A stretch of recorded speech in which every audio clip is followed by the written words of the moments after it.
मुंबई समेत पूरे देश भर में गणेश उत्सव का त्यौहार धूमधाम से मनाया जा रहा है। मुंबई में गली गली में बप्पा विराजमान होते हैं। मैं इस वक्त मौजूद हूं मुंबई के बांद्रा पश्चिम इलाके में और ये बांद्रा पश्चिम इलाके में स्थित आप बांद्रा पश्चिम सार्वजनिक गणेश मंडल की तस्वीर देख रहे हैं। इस मंडप की खासियत यह है कि ये बीते 29 सालों से देश के जो प्रसिद्ध मंदिर हैं उसकी हूबहू प्रतिकृति स्थापित करने के लिए जाना जाता है, लेकिन इस साल इस मंडप की तरफ से कुछ अलग किया गया है। ये तस्वीर जो है वो स्वामी विवेकानंद जी की है और ये वो तस्वीर है जो कन्याकुमारी में आपको जो रॉक मेमोरियल है स्वामी विवेकानंद की, उसकी प्रतिकृति बनाने की कोशिश यहाँ पे की गई है। हूबहू उसी तरीके की एक जो छवि है वो दिखाने की कोशिश की गई है। और यहाँ पर बीते 29 सालों से मुंबई बीजेपी अध्यक्ष आशीष शेलार की तरफ से सार्वजनिक तौर पर गणेश उत्सव जो है वो बड़े पैमाने पर मनाया जाता है। और इस मंडप की दूसरी एक खासियत ये भी है कि ठीक 29 साल पहले जितने हाइट के बप्पा यहाँ पे विराजमान हुआ करते थे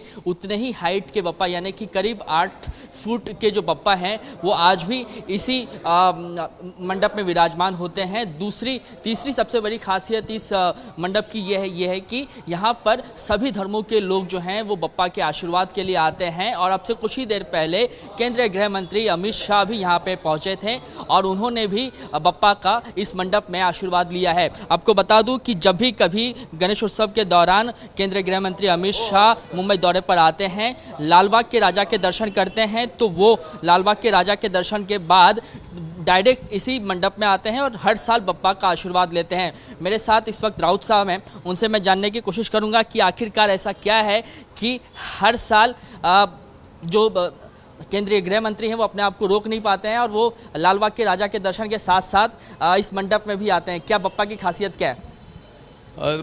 जब से बांद्रा पश्चिम में 29वां साल है गणपति मंडल का, और गए 8-10 साल से जब अमित भाई शाह देश के अध्यक्ष थे भाजपा के, तब से यहाँ दर्शन के लिए आ रहे हैं और बापा का आशीर्वाद लेके जा रहे। आप अमित शाह भी आए कुछ देर पहले, क्या कुछ आप लोगों से बातचीत हुई बापा से? उन्होंने क्या कुछ मांगा? कितने देर वो यहाँ पे रहे? बापा के पास सब तो आशीर्वाद लेने आ जाते हैं और वो यहाँ आके कार्यकर्ता से भी मिले। बापा के दर्शन करने के बाद हर साल ये मंदिर देख के जाने के बाद जो हमारे पार्टी के भी पदाधिकारी है, यहाँ के लोग हैं, उनको मिलते हैं और बापा का आशीर्वाद लेके। जितेंद्र जी, मंडप की खासियत बताइए। इस साल आप लोगों ने जो है वो स्वामी विवेकानंद रॉक मेमोरियल की तस्वीर जो है वो बनाने की कोशिश की है, क्या इसके पीछे का उद्देश्य?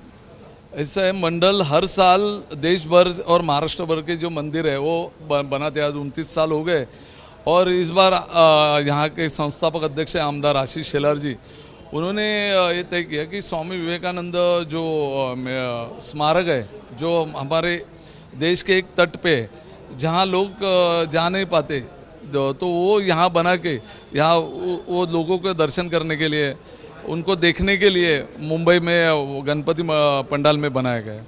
मैं बाहर देख रहा हूँ कि लाइटिंग्स भी जो हैं वो अलग तरह की लाइटिंग्स हैं। कुछ खास लाइटिंग के बारे में आप बताना चाहेंगे? ऐसे है कि हैदराबाद से ये लाइट्स बन के आती है। इस बार वो लाइट्स में आप देखेंगे कि स्वामी विवेकानंद का स्मारक है तो वहाँ वो लाइट्स में उनको बनाया गया है। वैसे ही छत्रपति शिवाजी महाराज जी की 350वीं राज्याभिषेक को होने के बाद तो उनका भी स्टैचू उधर बनाया गया है। इस तरीके से हैदराबाद से ये सब बना के यहाँ मुंबई में हम लोगों को देखने के लिए बहुत से लोग आते हैं रोशनाई देखने के लिए रात को। बात करने के लिए तो ये मंडप के अध्यक्ष जितेंद्र राउत को आप सुन रहे थे। इनका कहना था कि अमित शाह बीते करीब 10 सालों से इस मंडप में बप्पा का आशीर्वाद लेने के लिए आते हैं और इसी तरीके से हर साल जब वो आते हैं तो यहाँ पर कार्यकर्ताओं से भी उनका मिलना होता है और हमेशा यही उनकी कामना रहती है कि बप्पा सबको सुख और समृद्धि दे। आपको बाहर की तस्वीरें हम दिखाएंगे कि किस तरीके से यहाँ पर जो लाइटिंग्स हैं वो भी अलग अलग की गई हैं। आप ऊपर की तस्वीरें देखिए कि चारों तरफ जो है वो अलग अलग लाइटों से बप्पा की दरबार को सजाया गया है। तो यहाँ पर शांति और समृद्धि की कामना करते हुए अब अमित शाह जो हैं वो रवाना हुए एयरपोर्ट के लिए। उससे पहले मैं आपको बता दूं कि अमित शाह ने जब वो मुंबई पहुंचे थे तो मुख्यमंत्री और उप मुख्यमंत्री के घर पर जाकर भी उन्होंने बप्पा का आशीर्वाद लिया, साथ ही साथ लालबाग के राजा के दरबार में भी गए।